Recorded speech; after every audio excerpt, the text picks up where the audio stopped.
Ассаламу алейкум. Қадырман қалайық. Мына сүт бағытындағы Занецкий порода деген ешкілер бар ғой. Ошол ешкілер мынаке тазасы. Ең таза қандылар. 3,5-4 литр, 5 литрге чейин берген ешкі породасы. Азыр бұл жерде чоң ешкілер бар екен, улақтар бар екен, чебіштер бар екен.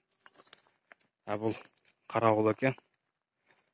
Арашан породасындағы қошқор. Бұларды қайтарып жүреді екен. Мынаке азыр жақынырақтан барып тартып көргөзөйүн эле. Мынаке.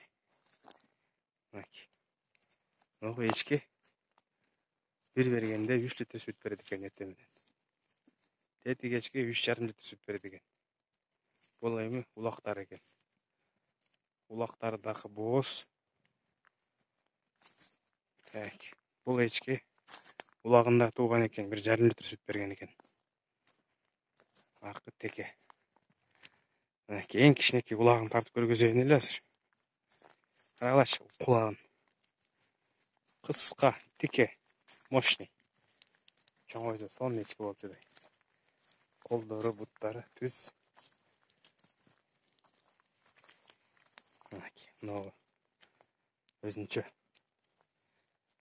кандай деп койсоң, кайкалаган ешкі экен го. Көп ешкилерди көрүп жүрөм, бирок көпчүлүк учурда мындай тазасын жолуктуруш кыйын да. Тазасы мына ушундай болот. Кулактары түз, теке, жүндөрү кыска, тыбытсыз, мындай айткандачы.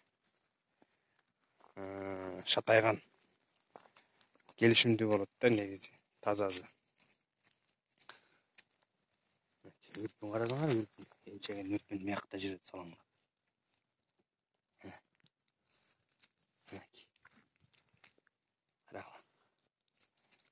Bir семьяны бирөө эле багат да.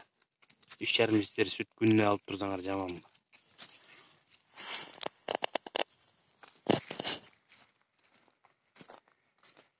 Ең таза Занецкий деп мына ушуларды айтат.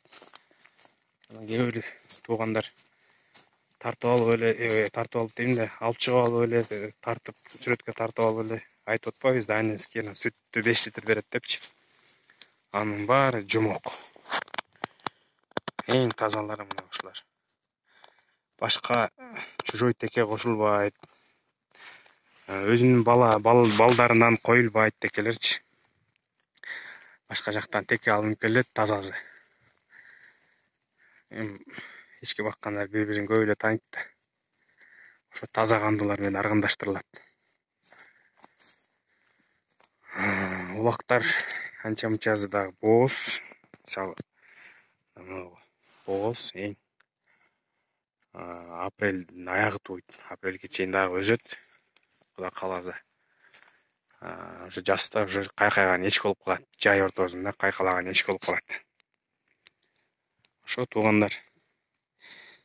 Занецкий породанын тазасы, сүт багытындагы ешкилердин тазасы керек болгон болсо, мына ушундай тандап, ушундай кебетелери ушундайынан, турган турпаты ушундайынан карап алсаңар жаңылышпайсыңар.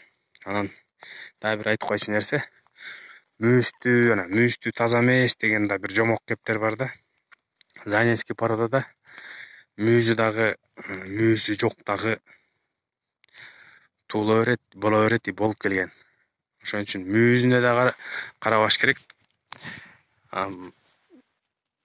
Турган турпаты, кулагы, кебетеси фигурасынан эле билинет тазасычы.